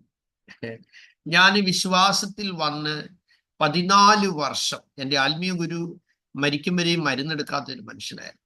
അപ്പൊ എന്നെയും അങ്ങനെ അദ്ദേഹം ശീലിപ്പിച്ചു കൊണ്ടുവന്നത്. അപ്പോൾ ധാരാളം പ്രതിസന്ധികളും രോഗങ്ങളും ഒക്കെ പിന്നീട് എനിക്ക് വന്നിട്ടുണ്ടെങ്കിൽ ഞാൻ മരുന്നെടുത്തിട്ടില്ല. പക്ഷേ 14 വർഷം കഴിഞ്ഞപ്പോൾ എനിക്കൊരു ആക്സിഡന്റ് ഉണ്ടായി. ആ ആക്സിഡന്റില് എൻ്റെ കാലിൻ്റെ ലിഗമെന്റ് പൊട്ടി. എന്നിട്ട് ഞാൻ മെഡിസിൻ എടുത്തില്ല. അവസാനം ബസ് മറിഞ്ഞ് അപകടം ഉണ്ടായി. ഞങ്ങളെ മട്ടന്നൂർ എടുത്തില്ല, നേരെ കണ്ണൂർ മെഡിക്കൽ കോളേജിൽ കൊണ്ടുവന്നു. അവിടെ പ്ലാസ്റ്ററൊക്കെ ഇട്ടു. അപ്പോൾ ഡോക്ടർ എനിക്ക് ഇഞ്ചക്ഷൻ തരാനും എല്ലാം വന്നപ്പോൾ ഞാൻ പറഞ്ഞു ഞാൻ മെഡിസിൻ എടുക്കത്തില്ല. അപ്പോൾ പെട്ടെന്ന് ആ ഡ്യൂട്ടി ഡോക്ടർ അടുത്ത് നിൽക്കുന്നവരോട് പറയുകയാണ്, ഇദ്ദേഹത്തെ ഡെഫിനറ്റ് ആയിട്ട് സൈക്കാട്രിസ്റ്റിനെ കാണിക്കണം, ഇദ്ദേഹത്തിന്റെ വീഴ്ചയിൽ പറ്റിയ പ്രശ്നമാണത്. അപ്പൊ ഞാൻ പറഞ്ഞത്, മാഡം എനിക്ക് വീഴ്ചയെ പറ്റിയ പ്രശ്നമൊന്നുമല്ല, ഞാൻ 14 years ആയിട്ട് മെഡിസിൻ എടുക്കുന്ന ഒരാളല്ല, എൻ്റെ വിശ്വാസ ജീവിതം അങ്ങനെയാണ്. അവസാനം അവരെന്നോട് ഭയങ്കരമായിട്ട് ഫയർ ചെയ്തു. നീ പോകുന്നെങ്കിൽ ഇവിടെ എഴുതി വെച്ച് സ്വയം ഇതിൽ പൊയ്ക്കോണമെന്ന്. ഞാൻ പറഞ്ഞു ഓക്കെ, ഞാൻ അങ്ങനെ എഴുതി വെച്ച് പൊക്കോളാന്ന് പറഞ്ഞു അങ്ങനെ പോരുന്നു. ഞാന് ഒരു ആലയത്തിന് കല്ലിടാൻ വേണ്ടി പോയ സമയത്താണ്, ആ ശുശ്രൂഷ കഴിഞ്ഞ് മടങ്ങി വരുമ്പോഴാണ് എനിക്ക് ആക്സിഡന്റ് ഉണ്ടാകുന്നത്. അതിന്റെ തലയാഴ്ച കർത്താവ് എന്നെ കാണിച്ചായിരുന്നു, നിനക്കൊരു അപകടം ഉണ്ടാകുന്നു, മരണം, നീ പോകുന്നു, ഈ ലോകത്തിലേക്ക് നിന്ന് മാറ്റപ്പെടുന്നു, പ്രതിസന്ധി ഉണ്ട്. അപ്പൊ ഞാൻ വൈഫിനോട് പറഞ്ഞിട്ടാ പോകുന്നത്. മിഷൻ ഫീൽഡിൽ ആദ്യത്തെ സ്ഥലം കണ്ണൂരിൽ നമ്മൾ ആലയത്തിന് കല്ലിടാൻ പോവുകയാണ്. അതിശക്തമായ പോരാട്ടങ്ങൾ ഉണ്ടാകുന്നുണ്ട്, വളരെ പ്രാർത്ഥിക്കണം, മടങ്ങിയവരറിയില്ല, എന്നാൽ ദൈവം എന്നോട് പോകാൻ പറഞ്ഞതുകൊണ്ട് ഞാൻ പോകുന്നു എന്ന് പറഞ്ഞ് പോയി തിരിച്ചു വരുമ്പോഴാണ് സംഭവിക്കുന്നത്. അങ്ങനെ ഞാൻ 3 മാസം ഇങ്ങനെ ബെഡായി കിടക്കുകയാണ്. ആ മാസം തന്നെയാണ് വൈഫും ബാത്റൂമിൽ വീഴുന്നതും, നടുവിന് പ്രശ്നം ഉണ്ടാകുന്നതും, മോൾ ആക്സിഡന്റ് ആയി സ്കൂളിൽ നിന്ന് വരുന്നതും, മോനെ തമിഴ് സ്ത്രീ മോഷ്ടിച്ചുകൊണ്ട് പോയത്. ഇതെല്ലാം കൊടിയ തീച്ചുളയിലൂടെ പോയ സമയങ്ങളാണത്. സ്തോത്രം. എൻ്റെ കാലിന് 3 മാസം കഴിഞ്ഞപ്പോൾ ദൈവം സൗഖ്യമാക്കി. നിങ്ങൾ ശ്രദ്ധിച്ച് കേൾക്കണം. അപ്പോൾ മനസ്സിനകത്ത് കയറി വന്നത് താഴ്മയല്ല, അഹങ്കാരമാണ്. അപ്പോൾ ഞാൻ എന്നോട് പറഞ്ഞു, ഇനി എന്നാ കുന്തം വന്നാൽ, ഇതേ ഭാഷ ഉപയോഗിച്ചു കണ്ടു, എന്തോ കുന്തം വന്നാലും എനിക്ക് വിഷയമല്ല. അപ്പോൾ മറ്റുള്ളവരുടെ വിശ്വാസത്തെ എനിക്ക് പുച്ഛമായി തോന്നാൻ തുടങ്ങി. അപ്പൊ എന്താ, ദുരഭിമാനം കയറി വന്നു. അപ്പോൾ ഇവർക്കൊക്കെ എന്തോ വിശ്വാസമുണ്ട്, പൊങ്ങച്ചം കയറി വരാൻ തുടങ്ങി, നിഗളം കയറി വരാൻ തുടങ്ങി. ഇത്രയും വലിയ ആക്സിഡന്റ് വന്നിട്ട് എനിക്ക് ഒരു മണ്ണാങ്കട്ടയും പറ്റിയില്ല, ദൈവം എന്നെ സൗഖ്യമാക്കി. അപ്പോൾ നാം നമ്മളിൽ തന്നെ ആശ്രയിച്ച് അങ്ങോട്ട് പോകാൻ തുടങ്ങി. നിങ്ങൾക്കറിയാമോ, ഈ നമ്മുടെ ഉള്ളിൽ ദൈവഹിതമില്ലാത്ത ചിന്തകളും വിചാരങ്ങളും ഒക്കെ കയറി വരുമ്പോൾ ദൈവത്തിന് ഭയങ്കര വേദനയാണെന്ന് ദൈവം പിന്നീട് എന്നെ പഠിപ്പിച്ചു. അപ്പോൾ നിങ്ങൾക്ക് ശ്രദ്ധയോടെ നിങ്ങൾ കേൾക്കണം. നമ്മൾ ചിന്തിച്ചുകൊണ്ടിരിക്കുന്നത് നമ്മളെ നശിപ്പിക്കുന്ന നമ്മളിലുള്ള ശത്രുക്കളെ തിരിച്ചറിയുക എന്നുള്ളതാണ്. ഞാൻ സൗഖ്യമായി എഴുന്നേറ്റ് നടക്കാൻ തുടങ്ങി. ഈ ചിന്ത രാവും പകലും എന്നെ അലട്ടുക. എന്താ ചിന്തിക്കുക, ഇനി എന്നാ കുന്തം വന്നാലും എനിക്ക് ഒരു പ്രശ്നം. നിങ്ങൾക്കറിയാമോ, അന്ന് വൈകിട്ട് എനിക്ക് കഠിനമായ പല്ലുവേദന അനുഭവം. അപ്പൊ എനിക്ക് എത്ര പ്രാർത്ഥിച്ചിട്ട് ഇതങ്ങോട്ട് മാറുന്നില്ല. മറ്റേത് കൈവച്ച് ഒരു ശാസന ശാസിച്ച് അന്നേരം സ്ഥലം വിടുവാണ്. ഇത് പോകുന്നില്ല. കാര്യം എന്താ, പാമ്പിന്റെ പുറന്തൊലി വർഷം തോറും ഇളകാറുണ്ട്, പക്ഷെ അതിന്റെ വിഷം ഇളകാറില്ല. ഉണ്ടോ? ഇല്ല. അപ്പൊ നമ്മുടെ ഉള്ളിൽ അടിഞ്ഞുകൂടി കിടക്കുന്ന ഈ പറയപ്പെട്ട കാര്യങ്ങൾ എന്തൊക്കെയാണ്? ഒന്ന് വായിച്ചേ ഒരാള്. നമ്മൾ എഴുതിയത് 1 നിഗളം, പിന്നെ 2 അഹങ്കാരം, സ്വയം പ്രശംസ, ഉന്നത ഭാവം, ദുരഭിമാനം, ദ്രവ്യാഗ്രഹം, സ്ഥാനമോഹം. അപ്പോ ഇത്രയുമുള്ള കാര്യങ്ങള്, നിഗളം, അഹങ്കാരം, സ്വയപ്രശംസ, ഉന്നത ഭാവം, ദുരഭിമാനം, ദ്രവ്യാഗ്രഹം, സ്ഥാനമോഹം, ഇങ്ങനെയുള്ള 7 തെറ്റായ, ഗുണം വരാത്ത, മഹത്വം സൃഷ്ടിക്കാത്ത, ദൈവത്തോട് അടുപ്പിക്കാൻ സമ്മതിക്കാത്ത, ദൈവകരങ്ങളിൽ ശോഭിക്കുന്നതിന് തടസ്സമായി നിൽക്കുന്ന, ദൈവകൃപയെ തടയുന്ന, ദൈവിക ബന്ധത്തെ മുറിച്ചു കളയുന്ന ഇങ്ങനെയുള്ള 7 കൂട്ടം സ്വഭാവങ്ങൾ നമ്മളിൽ കയറി വരാൻ സാധ്യതയുണ്ട്. എനിക്ക് കഠിനമായ വേദന കൊണ്ട് ഞാനിങ്ങനെ കരയുമ്പോൾ ഞങ്ങളുടെ നൈബർ ഒരു ഹോട്ടൽ നടത്തുന്നവര്, ആ സിസ്റ്റർ ഇങ്ങനെ ഈ ഞരക്കം കേട്ടിട്ട് ഒരു ജസ്റ്റ് ഒരു പാസേജിന്റെ വ്യത്യാസമേ ഉള്ളൂ, ചോദിച്ചു, എന്തു മോളിക്കുട്ടി അവിടെ പാസ്റ്റർ വല്ലാതെ സങ്കടപ്പെട്ട് ഞരങ്ങുന്ന പോലൊക്കെ കേൾക്കുന്നല്ലോ.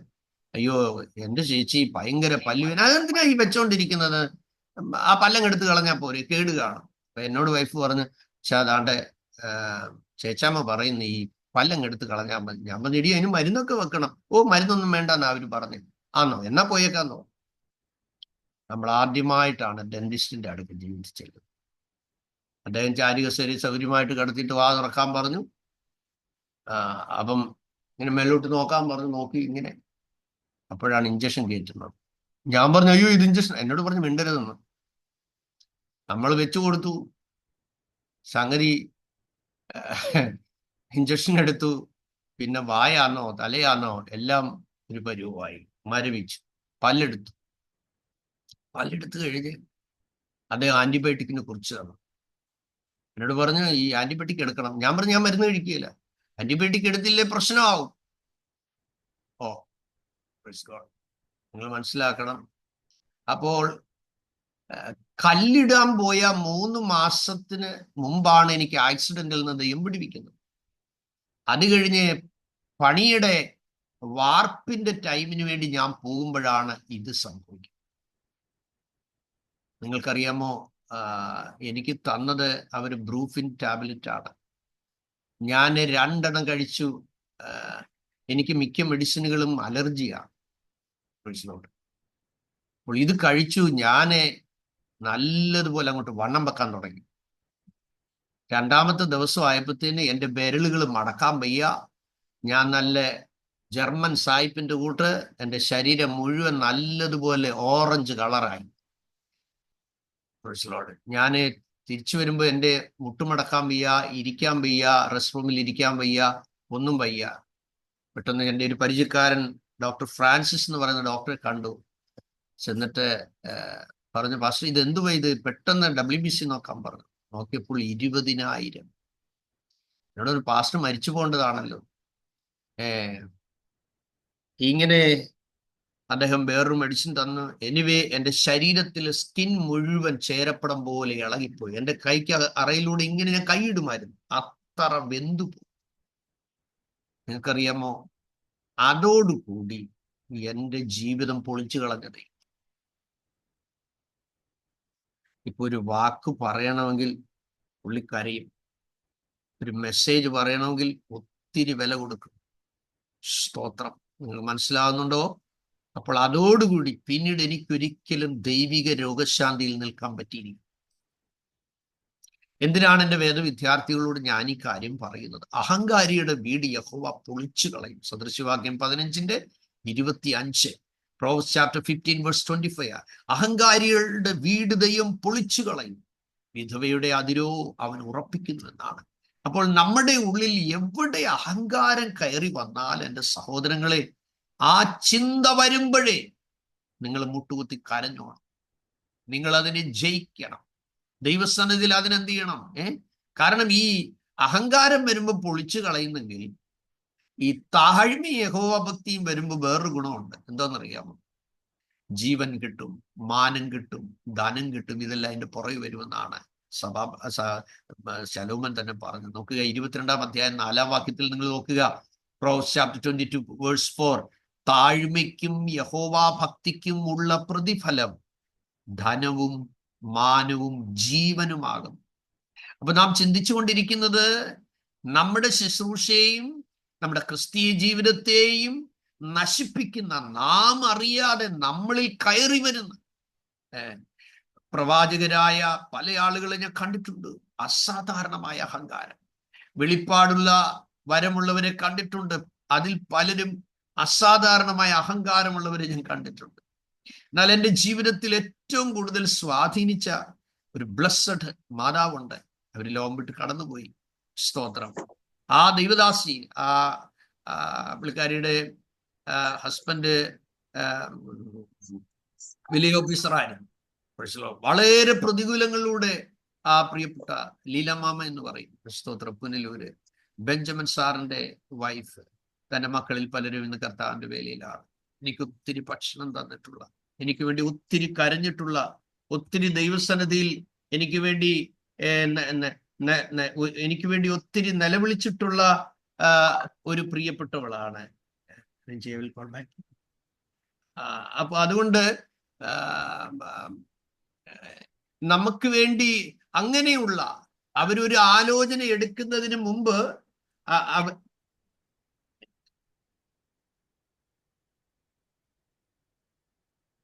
അവരൊരു ആലോചന എടുക്കുന്നതിന് മുമ്പ് ദൈവസന്നിധിയിൽ വളരെ സമയം കരയുന്നത് ഞാൻ കണ്ടിട്ടുണ്ട്. വളരെ സമയം കരയുന്നത് കണ്ടിട്ടുണ്ട്. അവർ ചാടിക്കേറിയ ഒരു വെളിപ്പാട് പറയുന്നില്ല, ചാടിക്കേറിയ ഒരു ദൂത് പറയുന്നില്ല. വളരെ വളരെ കണ്ണുനീരിന്റെ ഒരു മാതാവായിരുന്നു.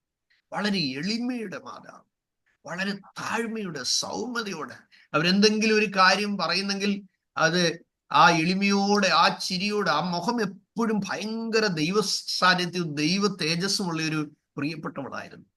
Praise God.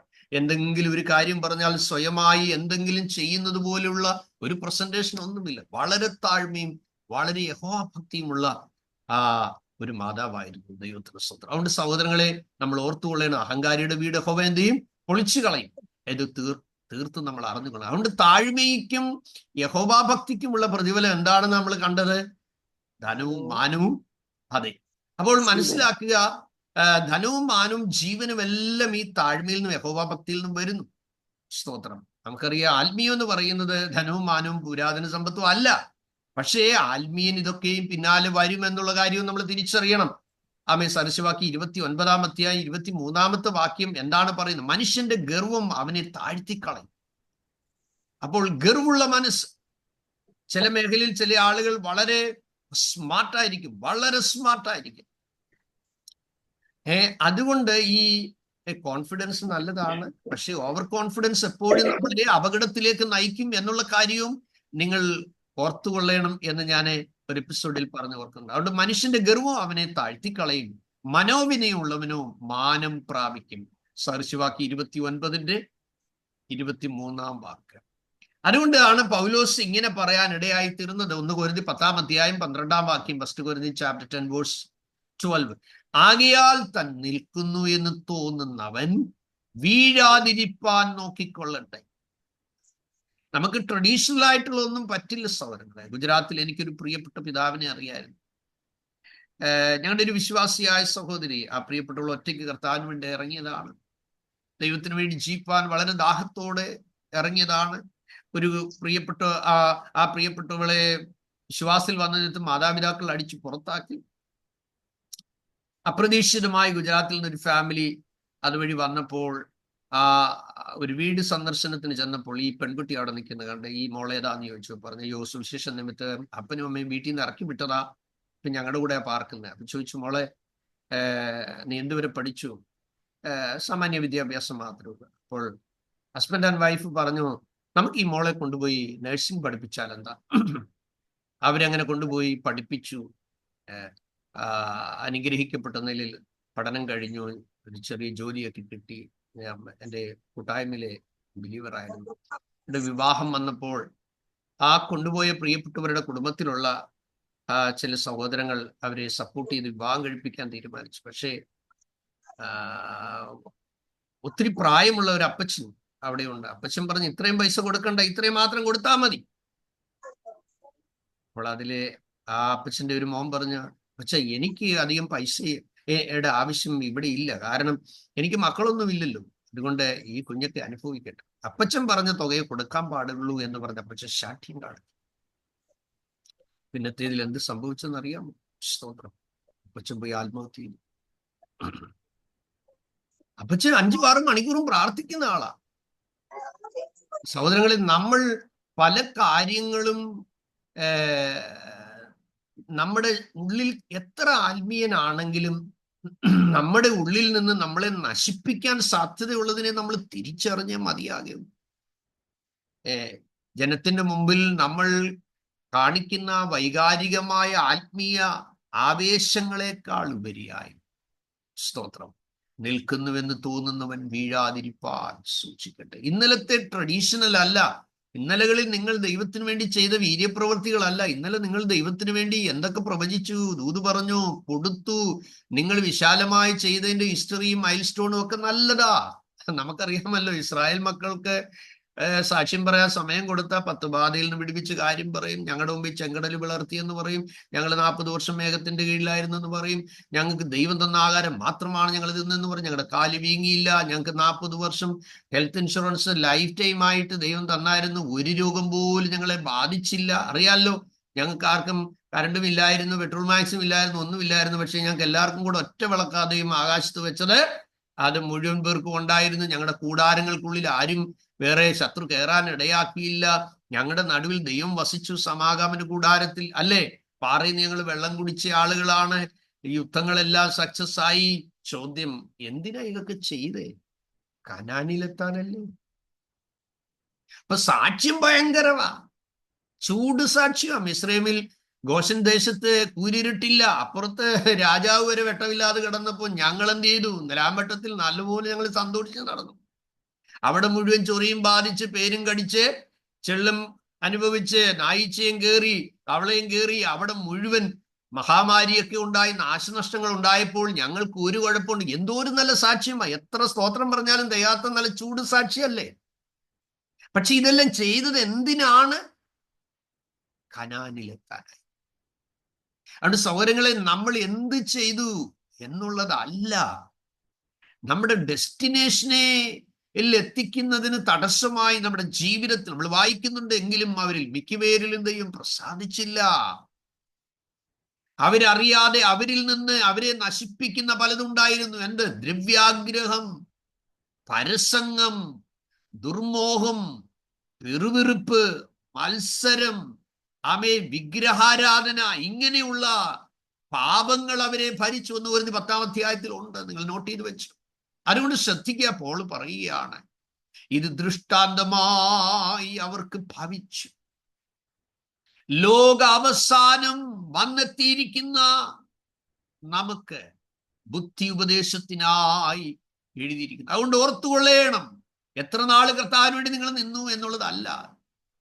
നിൽക്കുന്നു, കുഴപ്പമൊന്നുമില്ല എന്ന് ചിന്തിച്ചെങ്കിൽ ഓർത്തോണം. നിൽക്കുന്നു എന്ന് തോന്നുന്നവൻ വീഴാതിരിപ്പാൻ സൂക്ഷിക്കട്ടെ. അപ്പൊ നികളം അകത്ത് കയറിയാൽ ഓർത്തോണം, കൊച്ചമ്മ, ഇപ്പൊ സ്ലിപ്പർ വിട്ട് പായൽ നിറഞ്ഞു നിൽക്കുന്ന പാറപ്പുറത്ത് ഡാൻസ് ചെയ്യാനായിട്ട് ഇങ്ങനെ നിൽക്കുക. എന്താണ്? നികളമുള്ളിൽ കയറിയാൽ സ്ലിപ്പർ ഇട്ടോണ്ട് നല്ല പായലിന്റെ മുകളിൽ പാറപ്പുറത്ത് ഇങ്ങനെ ഉയരത്തിൽ കയറി നിന്ന് ഡാൻസ് കളിക്കുക. നികളമുള്ളവർക്ക് ദൈവസന്നിധിയിൽ നിൽപ്പാൻ കഴിയില്ല സഹോദരൻ. ഇത് നമ്മൾ തിരിച്ചറിയേണ്ട ഒരു കാര്യമാണ്. അതുകൊണ്ട് യാക്കോബ് അപ്പോസ്തലൻ പറയുന്ന 4-ാം അധ്യായം 10-ാം വാക്യത്തിൽ പറയുന്നത് എന്താണ്? നിനക്ക് ഉയരാൻ താല്പര്യമുണ്ടോ? താഴാൻ മനസ്സ് വേണം. നാം എല്ലാം നമ്മുടെ മനസ്സിൽ വെച്ചിരിക്കുന്ന ഒരു അളവുകോലുണ്ട്. അതല്ല ആത്മീയ ജീവിതത്തിന്റെ വളർച്ച എന്ന് പറയുന്നത്. ക്രിസ്തുവിന്റെ തലയോളം വളരും. കർത്താവിന്റെ നുകത്തിന്റെ പ്രത്യേകത സൗമ്യതയും താഴ്മയാണ്. ഈ നുകം തോളിൽ വന്നു കഴിഞ്ഞാൽ പിന്നെ നികളത്തിനും അഹങ്കാരത്തിനും നമ്മൾ എഴുതിയ 7 കൂട്ടം കാര്യങ്ങൾക്ക് സ്ഥലമില്ല. അവിടെ സ്പേസ് ഇല്ല. യാക്കോബ് 4:10 പറയുന്നത് എന്താണ്? കർത്താവിന്റെ സന്നദ്ധിയിൽ താഴുവീൻ. താഴുവീൻ എന്ന വാക്കിന് അർത്ഥം കുനിഞ്ഞിരിക്കുക എന്നോ ഗുഹയ്ക്കകത്ത് കയറി തല കുനിച്ചിരിക്കുക എന്നോ വല്ലോ ആണോ? അല്ല. പണ്ടത്തെ ചില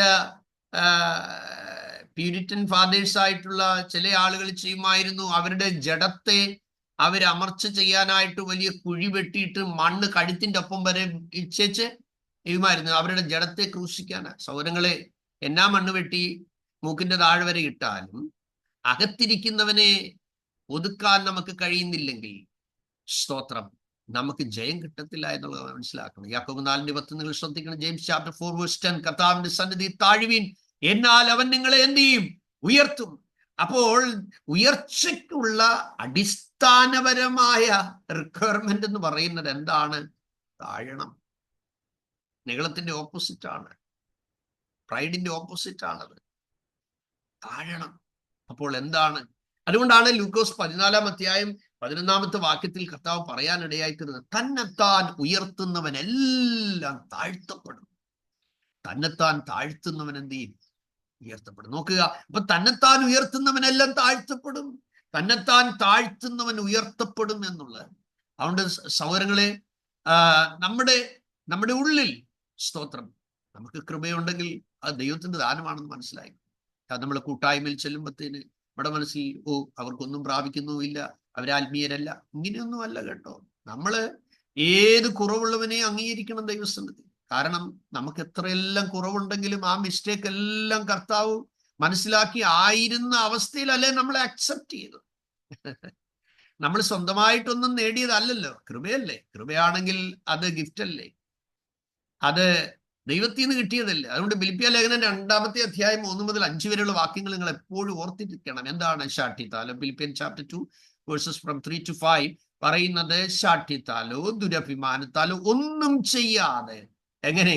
താഴ്മയോടെ ഓരോരുത്തൻ മറ്റുള്ളവനെ തന്നേക്കാൾ ശ്രേഷ്ഠനെന്ന് എണ്ണിക്കൊള്ളുവിൻ. എന്താണ്? ശാഠ്യത്താലോ ദുരഭിമാനത്താലോ ഒന്നും ചെയ്യാതെ. എങ്ങനെയാ? താഴ്മയോടെ. ഓരോരുത്തൻ മറ്റുള്ളവനെ തന്നേക്കാൾ ശ്രേഷ്ഠ, എന്നേക്കാൾ വളരെ ബെറ്റർ ആണ് ജസ്ലി, എന്നേക്കാൾ ബെറ്റർ ആണ് എൽസ, എന്നേക്കാൾ ബെറ്റർ ആണ് ആൻസി, എന്നേക്കാൾ ബെറ്റർ ആണ് ജെൻസി ജോർജ്, എന്നേക്കാൾ ബെറ്റർ ആണ് ആനി ബോബൻ, എന്നേക്കാൾ ബെറ്റർ ആണ് സന്തോഷ് എന്ന് നമ്മുടെ ഉള്ളിൽ പറയാം. സോ ടെൽ ടു യുവർസെൽഫ്, നിങ്ങൾ നിങ്ങളോട് തന്നെ പറയണം. മാത്രമല്ല, ഓരോരുത്തൻ സ്വന്തം ഗുണമല്ല മറ്റുള്ളവന്റെ ഗുണം കൂടെ നോക്കണം. യേശുക്രിസ്തുവിലെ ഭാവം തന്നെ ആയിരിക്കണം നിങ്ങളിൽ എന്ത് ചെയ്യേണ്ടത്? ഉണ്ടായിരിക്കണം. അപ്പോൾ ഓർത്തുകൊള്ളണം. സ്തോത്രം. സദൃശവാക്യം 16-ാം അധ്യായം 5-ാമത്തെ വാക്യത്തിലും നമ്മൾ ഇങ്ങനെ കാണുന്നുണ്ട്, ഗർവുള്ള ഏവനും യഹോവയ്ക്ക് വെറുപ്പാണ്, അവന് ശിക്ഷ വരാതെ ഇരിക്കില്ല എന്നുള്ളതിന് ഞാൻ കൈയടിക്കുന്നു. മനസ്സിലായോ? Proverbs chapter 16 verse 5 പറയുന്നത് എന്താണ്? ഗർവുള്ള ഏവനും യഹോവയ്ക്ക് വെറുപ്പാണ്. സ്തോത്രം, സ്തോത്രം, സ്തോത്രം. അവന് ശിക്ഷ വരാതെ ഇരിക്കുക. അതുകൊണ്ട് നിഗളത്തോടോ അഹങ്കാരത്തോടോ ഗർവുള്ള മനസ്സോടോ നമ്മൾ നേരത്തെ സൂചിപ്പിച്ച 7 കാര്യങ്ങളിലൂടെ ഒരാൾ കടന്നു പോകുന്നെങ്കിൽ നിങ്ങളാരും ഒന്നും പറയാൻ പോകണ്ട. സ്തോത്രം. Praise God. ഒരിക്കൽ ഒരു ചെറുപ്പക്കാരൻ വന്ന് ഒരാളോട് ചോദിച്ചു, പാസ്റ്ററെ, നരകത്തിലോട്ട് പോവാൻ ഞാൻ എന്നാ ചെയ്യേണ്ടിയെന്ന് ചോദിച്ചു. അപ്പൊ ദേവദാസൻ പറഞ്ഞു, മോൻ പ്രത്യേകിച്ച് ഒന്നും ചെയ്യേണ്ട, ഈ പോകുന്ന പോക്കങ്ങ് പോയാൽ മതി. അപ്പോൾ ഗർവുള്ള ഏവന് യഹോവയ്ക്ക് വെറുപ്പ്, അവന് ശിക്ഷ വരാതെ ഇരിക്കില്ല എന്നതിന് ഞാൻ എന്ത് ചെയ്യുന്നു? കൈയടിക്കുന്നു. അപ്പോൾ ഓർത്തുകൊള്ളണം, നാശത്തിന് മുമ്പേ ഗർവ് വരും, വീഴ്ചയ്ക്ക് മുമ്പേ ഉന്നത ഭാവം വരും. എന്താണ്? നാശത്തിന് മുമ്പേ ഗർവ്, വീഴ്ചയ്ക്ക് മുമ്പേ ഉന്നത ഭാവം. സദൃശവാക്യം 16-ാമത്തെ അധ്യായം 18-ാം വാക്യം നിങ്ങൾ നോട്ട് ചെയ്ത് വെക്കുന്നത് നല്ലതാണ്. സ്തോത്രം. അതുകൊണ്ട് ഇത് നമ്മളെ ഉള്ളിൽ നിന്ന് നമ്മളെ നശിപ്പിക്കുന്ന, നമ്മുടെ ക്രിസ്തീയ ജീവിതത്തെ നശിപ്പിക്കുന്ന, നമ്മുടെ ഫാമിലി ലൈഫിനെ നശിപ്പിക്കുന്ന, നമ്മുടെ മിനിസ്ട്രിയെ നശിപ്പിക്കുന്ന ശത്രുവിനെ നാം തിരിച്ചറിയുക. അപ്പൊ നമ്മെ നശിപ്പിക്കുന്ന നമ്മിലുള്ളതിനെ തിരിച്ചറിയുക എന്നുള്ളത് അതിപ്രധാനമായ ഒരു കാര്യമാണ്. സദൃശവാക്യം 16-ാം അധ്യായം അതിന്റെ 25-ാം വാക്യത്തിൽ അതുകൊണ്ട് നമ്മൾ ഇങ്ങനെ വായിക്കുന്നു, ചിലപ്പോൾ ഒരു വഴി മനുഷ്യന് ചൊവ്വായി തോന്നുന്നു, അതിന്റെ അവസാനമോ മരണവഴികൾ അത്രേ. Carefully listen to me. Proverbs chapter 16 verse 25 പറയുന്ന എന്താണ്? ചിലപ്പോൾ ഒരു വഴി മനുഷ്യന് ചൊവ്വായി തോന്നുന്നു, അതിന്റെ അവസാനമോ മരണവഴികൾ അത്രേ. നിങ്ങൾക്ക് എവിടെ സ്വയപ്രശംസയുണ്ടോ, സ്വയപുകഴ്ചയുണ്ടോ? ചില ചോദിക്കാറുണ്ട്, പക്ഷേ ദാവീദ് ദൈവത്തിന്റെ ഹൃദയപ്രകാരമുള്ളവനായിരുന്നു, പക്ഷെ പാപം ചെയ്യാൻ നേരം ദൈവം എന്തുകൊണ്ട് തടഞ്ഞില്ല? ദൈവം അങ്ങനൊന്നും തടയത്തില്ല. കാരണം തെറ്റേത്, ശരിയേത്, നല്ലതേത്, തീയതേത്, വിശുദ്ധിയേത്, അശുദ്ധിയേത്, എന്റെ ഭാര്യ ഏത്, മറ്റുള്ളവന്റെ ഭാര്യ ഏത്, ഇതൊക്കെ ദൈവം തന്നിട്ടുള്ള വിവേകമാണ്. ഓക്കെ, അതിനെല്ലാത്തിനും കയറി ദൈവം ഇടപെടത്തില്ല. ദൈവം മനുഷ്യന്റെ പ്രൈവസിയിലൊന്നും ഇടപെടത്തില്ല. കാട്ടിൽ കിടന്നപ്പോൾ ആ ചിന്തയൊന്നും വന്നില്ല. കൊട്ടാരത്തിൽ എല്ലാം സെറ്റിലായി, സുഖമായി, ലക്ഷോറിയസ് ആയി, എല്ലാം സെറ്റിൽഡ് ആയി കഴിഞ്ഞപ്പോഴത്തേന് പിന്നെ തൻ്റെ മനസ്സിൽ എന്തൊക്കെ തോന്നുന്നു ആ സന്തോഷങ്ങളെല്ലാം അനുഭവിക്കുന്നതിന് തടസ്സമില്ല. തിരുവായിക്ക് മറുവായില്ലല്ലോ. അത് അധികാരം കിട്ടിയാൽ, കസേര കിട്ടിയാൽ, ഭരണം കിട്ടിയാൽ എന്തുമാകാം എന്ന് വിചാരിച്ചു പോകുന്ന അനേകം ആളുകളുണ്ട്.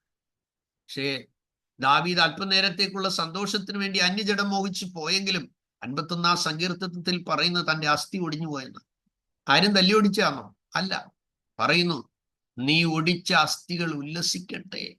നൈമിഷികമായ ആസ്വാദനത്തിന് വേണ്ടി തെറ്റായ മാർഗം തെരഞ്ഞെടുത്തപ്പോൾ ആമീൻ സിംഹത്തെ വലിച്ച് കീറിയ താടിക്ക് പിടിച്ച് അത് കരടിയെ അടിച്ചു കൊന്ന വലിയ ഗോലിയാത്തിനെയൊക്കെ അത് എറിഞ്ഞ് താഴെയിട്ട അതെല്ലാം പുറത്തു നിന്നുള്ള ആക്രമണമല്ല ഇഡൻ വെരി സക്സസ്ഫുള്ളി, റൈറ്റ്?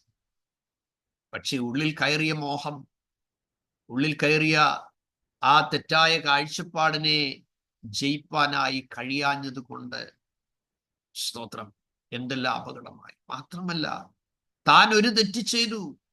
താൻ പറഞ്ഞു, നീ രഹസ്യത്തിൽ ചെയ്തു, ഞാനത് പരസ്യത്തിലാക്കും. നോക്കി, എത്ര ഭയാനകമല്ലേ?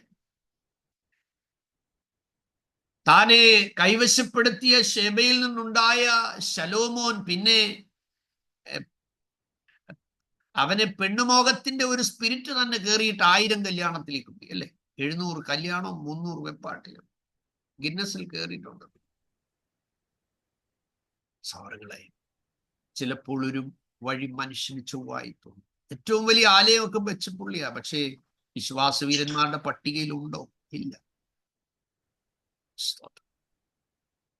ദൈവം വിലക്കിയ അതിരുകളെ മുഴുവൻ ലംഘിച്ചു. മിസ്രൈമിലേക്ക് പോകരുതെന്ന് പറഞ്ഞെടുത്ത് അവിടുന്ന് ആ പെൺകുട്ടികളെ തനിക്ക് വീണ്ടും കൊണ്ടുവരാൻ തന്റെ ഹൃദയത്തെ വശീകരിച്ച അന്യജാതിക്കാരത്തികളായ സ്ത്രീകൾ തന്നെ ദൈവത്തിൽ നിന്ന് പറിച്ചു മാറ്റിക്കളഞ്ഞു. സ്തോത്രം. അതുകൊണ്ട് ഓർത്തുകൊള്ളേണം, നാശത്തിന് മുമ്പേ മനുഷ്യന്റെ ഹൃദയം നിഗളിക്കുന്നു, എന്നാൽ മാനത്തിന് മുമ്പ് വരുന്നത് താഴ്മയാണ്. സദൃശവാക്യം 18-ാം അധ്യായം 12-ാമത്തെ വാക്യം നിങ്ങൾ കുറിച്ചു വെക്കുകയാണ്. സ്തോത്രം. അതിന് തൊട്ട് മുമ്പുള്ള പറഞ്ഞ വാക്യം, ചിലപ്പോൾ ഒരു മനുഷ്യന്റെ വഴി ചിലപ്പോൾ ഒരു വഴി മനുഷ്യന് ചൊവ്വായി തോന്നുന്നു, അതിന്റെ അവസാനം മരണവഴികൾ എത്രയെന്ന് സദൃശവാക്യം 16-25 നമ്മൾ വായിച്ചു. ഇപ്പോൾ ഞാൻ പറഞ്ഞത് 18-ാം അധ്യായം 12-ാം വാക്യമാണ്. നാശത്തിന് മുമ്പേ മനുഷ്യന്റെ ഹൃദയം നിഗളിക്കുന്നു, എന്നാൽ മാനത്തിന് മുമ്പ് എന്താണ്? താഴ്മയാണ്. അതുകൊണ്ട് എപ്പോഴും ഓർത്തുകൊള്ളണം, നിങ്ങളുടെ ക്രിസ്തീയ ജീവിതത്തിനാണേലും നമ്മുടെ മിനിസ്ട്രിക്കാണേലും ദൈവത്തിന്റെ ഫേവർ വേണോ? ഓർത്തോണം. യാക്കോബ് 4:6 പറയുന്ന കാര്യം എപ്പോഴും ഓർത്തുകൊള്ളണം. എന്താണ്? എന്നാൽ അവൻ ആർക്കധികം കൃപ നൽകുന്നു? ദൈവം നിഗളികളോട് എതിർത്ത് നിൽക്കുകയും താഴ്മയുള്ളവർക്ക് കൃപ നൽകുകയും ചെയ്യുന്നു. നിങ്ങള് 10 മിനിറ്റിന്റെ സന്ദേശമൊക്കെ ആയിട്ട് നിങ്ങൾ എഴുന്നേൽക്കാൻ അവസരം കിട്ടുമ്പോൾ ഇന്നലകളിൽ പറഞ്ഞ പ്രസംഗത്തിന്റെ എക്സ്പീരിയൻസ് ഒന്നും മനസ്സിൽ കയറ്റി വെക്കരുത്. മനസ്സിലായി? ഓരോ ദിവസവും പുതിയ പുതിയ സന്ദേശങ്ങളായിരിക്കണം. കർത്താവ് വരാൻ താമസിച്ചാൽ സെമിനാരി പഠിക്കുന്ന ആളുകൾ ഇനി 2.5 വർഷം കഴിയുമ്പോൾ നിങ്ങൾ വന്ന് എല്ലാവരുടെയും കൂട്ടത്തിൽ നല്ല ഗൗണും ഒക്കെ ഇട്ട് നിങ്ങൾ സ്മാർട്ടായി വന്ന് ഗ്രാജുവേറ്റ്. ഞാനും ഞാനും സെമിനാരിയിലെ ഇപ്പൊ ഗ്രാജുവേറ്റ് ആയെന്നൊന്നും പറഞ്ഞു പോയാലൊന്നും ഭൂതം വിട്ടു പോകത്തില്ല കേട്ടോ. അവിടെ ഒരു വീര്യപ്രവൃത്തി നടക്കത്തില്ല. പക്ഷെ നിങ്ങൾക്കായിരിക്കുന്ന രാജ്യത്ത് ഒരു മിനിസ്ട്രി സ്റ്റാർട്ട് ചെയ്യാനോ, നിങ്ങളായിരിക്കുന്ന സ്ഥലത്ത് മാന്യമായ ഒരു ശുശ്രൂഷയുടെ നേതൃത്വത്തിന് വരേണ്ടതായ മികവും കഴിവും പ്രാപ്തിയും പരിശീലനമെല്ലാം നിങ്ങൾക്ക് സെമിനാരിയിലൂടെ ലഭിക്കുന്നുണ്ട്. എന്നാൽ ഓർത്തുകൊള്ളണം, ഇതെല്ലാം പരിശീലനങ്ങളാണ്. ശുശ്രൂഷയുടെ വിജയം താഴ്മയാണ്. അതുകൊണ്ട് അധികം ദൈവം നിഗളികളോട് എതിർത്ത് നിൽക്കുകയും താഴ്മയുള്ളവർക്ക് എന്ത് ചെയ്യുന്നു? കൃപ നൽകുകയും ചെയ്യുന്നു. അതുകൊണ്ട് സങ്കീർത്തനം 25:9 പറയുന്നു, സൗമ്യതയുള്ളവരെ അവൻ ന്യായത്തിൽ നടത്തും. പിന്നെ സൗമ്യതയുള്ളവർക്ക് തന്റെ വഴി എന്ത് ചെയ്യുന്നു? പഠിപ്പിച്ചു കൊടുക്കും.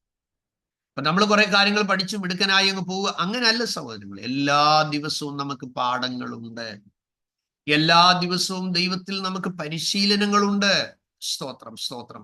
അതുകൊണ്ട് തക്ക സമയത്ത്, അതാണ് പൗലോസ് പറഞ്ഞത്, അവൻ തക്ക സമയത്ത് നിങ്ങളെ ഉയർത്തുവാൻ ദൈവത്തിന്റെ 1 പത്രോസ് 5-ാം അധ്യായം 5 മുതൽ 7 വരെയുള്ള വാക്യങ്ങളിൽ നമ്മൾ കാണുന്നു.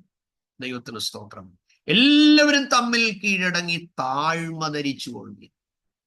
ദൈവം നിഗളികളോട് എതിർത്ത് നിൽക്കുന്നു, താഴ്മയുള്ളവർക്കോ കൃപ നൽകുന്നു.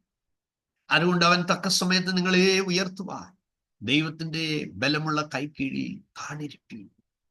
എന്നിട്ട് പറയുകയാണ്, അവൻ നിങ്ങൾക്കായി കരുതുന്നതാകിയാൽ നിങ്ങളുടെ സകല ചിന്താകുലവും അവന്റെ മേൽ ഇട്ടുകൊള്ളുവിൻ. അവിടെ മനസ്സിലായല്ലോ, നമ്മെ നശിപ്പിക്കുന്ന നമ്മുടെ ശത്രുക്കളെ ഉള്ളിൽ നിന്ന് വരുന്നതിനെ നമ്മൾ തിരിച്ചറിയേണ്ടതായിട്ടുണ്ട്. ഇന്ന് രാവിലെ സമയം നമ്മളെ ദൈവത്തിന്റെ കരങ്ങളിലേക്ക് നമുക്ക് ഏൽപ്പിച്ചു കൊടുക്കും. കർത്താവേ, എൻ്റെ ജീവിതത്തിൽ, എൻ്റെ ആത്മീയ ജീവിതത്തിൽ, എൻ്റെ കുടുംബ ജീവിതത്തിൽ, എൻ്റെ ക്രിസ്തീയ ജീവിതത്തിൽ, എൻ്റെ ശുശ്രൂഷ മേഖലയിൽ ദൈവം എന്നെ തെരഞ്ഞെടുത്തിരിക്കുമ്പോൾ, എന്നെ ഒരുക്കുവാൻ ദൈവം ആഗ്രഹിക്കുമ്പോൾ, ദൈവത്തിന്റെ ആ പരിശീലന, അത് ആ വർക്ക്ഷോപ്പിൽ ദൈവം എന്നെ കയറ്റിയിരിക്കുമ്പോൾ, ദൈവത്തിന്റെ പണിക്ക് തടസ്സമായി, ദൈവം എന്നെ ഉപയോഗിക്കുന്നതിന് തടസ്സമായി, മറ്റുള്ളവരുടെ ബ്ലെസ്സിങ്ങിന് തടസ്സമായി, ദൈവത്തിന്റെ ഗ്ലോറി വെളിപ്പെടുന്നതിന് തടസ്സമായി, ദൈവത്തിന്റെ ഹെവി പ്രസൻസ് വെളിപ്പെടുന്നതിന് തടസ്സമായി, ദൈവത്തിന്റെ ഹീലിംഗ് മറ്റുള്ളവർക്ക് വെളിപ്പെടുന്നതിന് തടസ്സമായി, മറ്റുള്ളവരുടെ വിടുതലിന് തടസ്സമായി, കർത്താവേ, എൻ്റെ ജീവിതത്തിൽ എന്തെങ്കിലും ഉണ്ട് എങ്കിൽ അത് തിരിച്ചറിയാനുള്ള കൃപ നമ്മൾ മനസ്സിലാക്കണം. അതുകൊണ്ട് നാം ചിന്തിച്ച 7 കാര്യങ്ങൾ നമ്മളിലുള്ള ശത്രുക്കളായ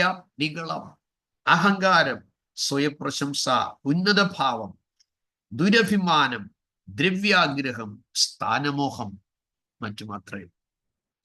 ഇത് നമ്മളിൽ കടക്കാൻ അനുവദിച്ചാൽ, സ്തോത്രം, നമ്മുടെ ശുശ്രൂഷ തകരും, നമ്മുടെ ക്രിസ്തീയ ജീവിതം തകരും, നമ്മുടെ ഫാമിലി ലൈഫ് തകരും.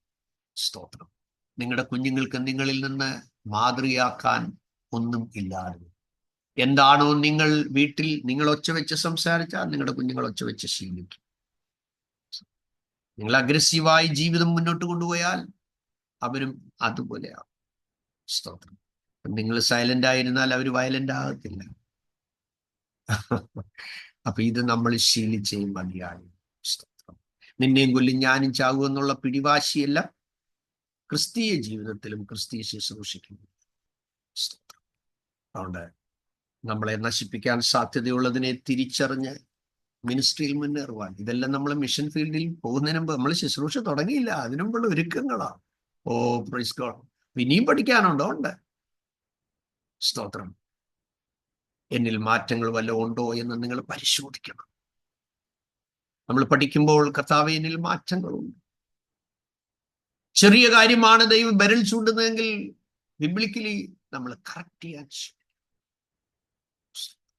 അപ്പോൾ അത് നിങ്ങൾക്ക് ക്വാളിറ്റിയുള്ള മിനിസ്ട്രിയിലേക്ക് വരാൻ.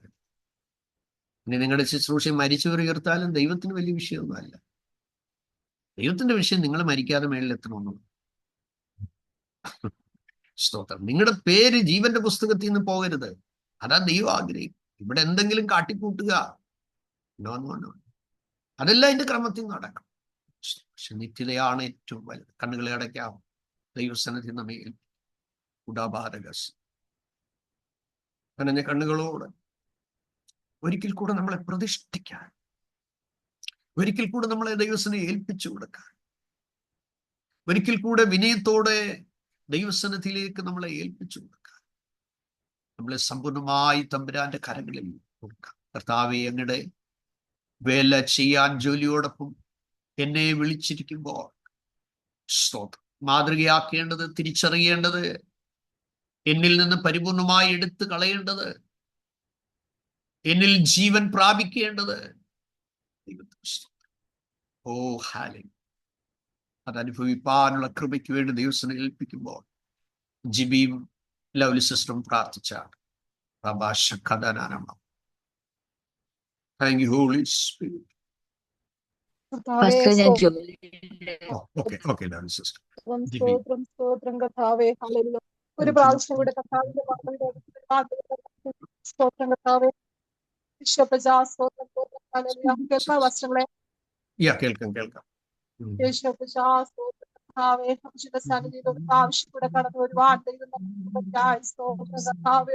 ദൈവത്തിന്റെ വചനത്തിൽ നിന്ന് കേട്ടതുപോലെ കർത്താവേ, ഞങ്ങളെ തന്നെ താഴ്ത്തി, ഹല്ലേലൂയ, എല്ലാ നിങ്ങളവും അഹങ്കാരവും, ഹല്ലേലൂയ, ഉന്നത ഭാവവും, ഹല്ലേലൂയ, സ്വയം പ്രശംസയൊക്കെ ഒന്ന് ഒഴിവാക്കി, ഹല്ലേലൂയ, അപ്പച്ചിന്റെ പാദവീടെ ദൈവം ചെയ്തതല്ലാതെ ഒന്നുമില്ലെന്ന് പറയുവാൻ, ഹല്ലേലൂയ, പ്രശംസിപ്പാൻ എന്തെങ്കിലും ഉണ്ടെങ്കിൽ എന്റെ കർത്താവിലല്ലാതെ മറ്റൊന്നുമില്ലെന്ന് കർത്താവെ ഒരു പ്രാവശ്യം കൂടെ ഞങ്ങളെ ഒന്ന് സമർപ്പിക്കുവാൻ, ഹല്ലേലൂയ, ദൈവദാസന്റെ കേട്ട വചനം ഞങ്ങളുടെ ജീവിതത്തിൽ അതൊരു വലിയ വിടുതലിന് അത് ഏറ്റെടുക്കുവാൻ കർത്താവ് ഞങ്ങളെ സഹായിച്ച കൃപയ്ക്കായി സ്തോത്രം കർത്താവേ.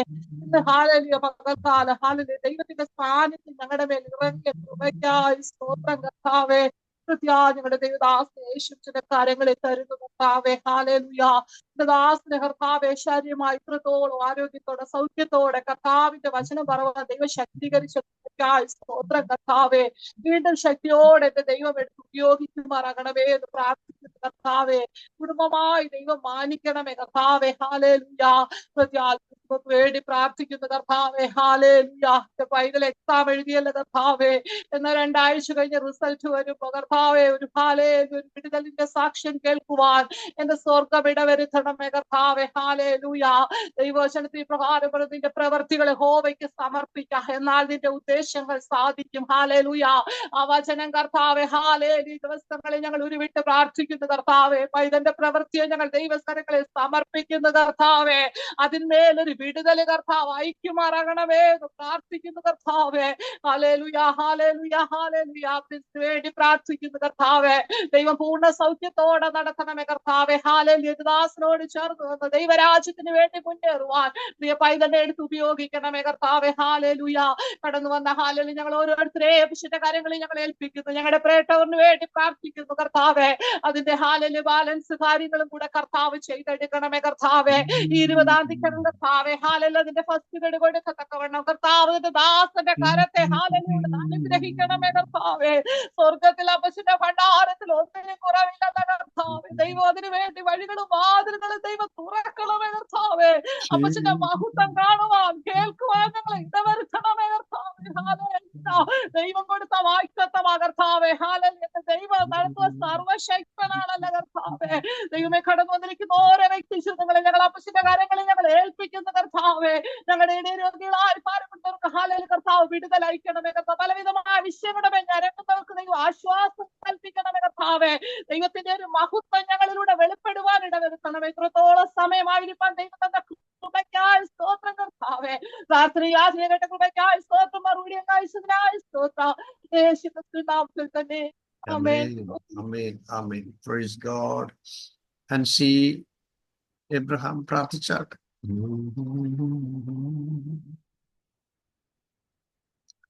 Praise to Jesus. Thank you, Lord. Okay. Praise God. Just listen to പ്രാർത്ഥിച്ചാട്ട്.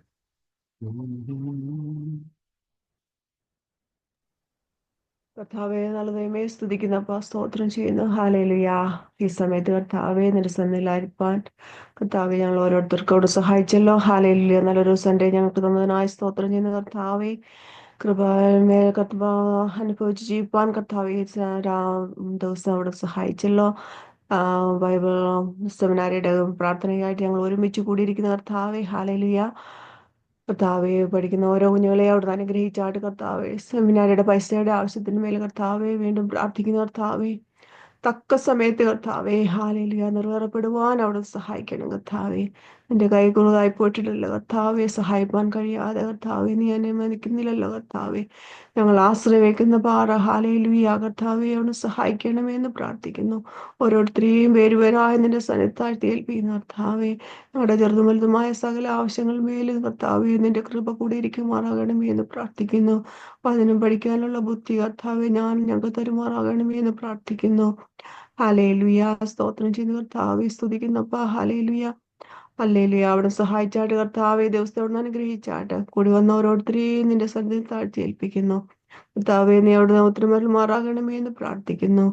യേശുവിന്റെ തന്നെയുള്ള നാമത്തിൽ തന്നെ. ആശീർവാദം പറഞ്ഞാട്ടെ. കർത്താവായ യേശു ക്രിസ്തുവിന്റെ കൃപയും ദൈവത്തിന്റെ സ്നേഹവും പരിശുദ്ധാത്മാവിന്റെ കൂട്ടായ്മയും നിങ്ങളെല്ലാവരോടും കൂടെ ഇരിക്കുമാറാകട്ടെ. ആമേൻ. ആമേൻ. God bless you everyone. See you in the evening. അതേപോലെ മോളെ എക്സാമിന് വേണ്ടി പോയി നിങ്ങളെല്ലാവരും കണ്ടിന്യൂ പ്രാർത്ഥിച്ചു. വളരെ നന്ദി.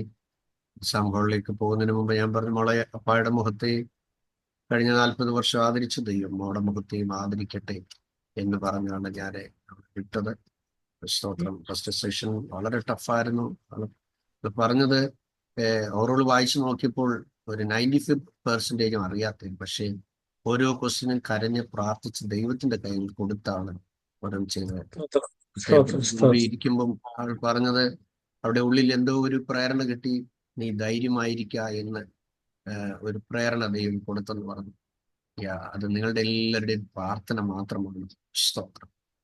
രണ്ടാമത്തെ സെഷൻ വലിയ പാടില്ലായിരുന്നു എന്ന് പറഞ്ഞു. പൊതുവായിട്ട് എല്ലാവർക്കും വളരെ ടഫായിരുന്നു എന്ന് പറഞ്ഞു. എന്തായാലും 2 വീക്സിനുള്ളിൽ നമുക്ക് അതിന്റെ റിസൾട്ട് അറിയാൻ കഴിഞ്ഞേക്കും. ദൈവം വൻകാര്യങ്ങളെ ചെയ്യും എന്ന് എല്ലാവരും മെസ്സേജ് അയച്ചവർക്കും പ്രാർത്ഥിച്ച നിങ്ങൾ എല്ലാവർക്കും ധാരാളം മാനിക്കട്ടെ, പ്രതിഫലം നൽകട്ടെ. കർത്താവ് രണ്ടാമത്തെ നമുക്ക് ഈവനിങ് കാണാം. God bless you everyone. Amen. God bless you, Pastor. God bless you. God bless you all. God bless you. Continuous ആയിട്ട് അതിന്റെ റിസൾട്ട് വരുമ്പോഴേയും പ്രാർത്ഥിച്ചാൽ. സ്തോത്രം. ആമേൻ. ശരിയായി കൂടെ ഇരിക്കും. യഹോവ നിസ്സി. Amen. Amen. Thank you. Hallelujah. സ്തോത്രം.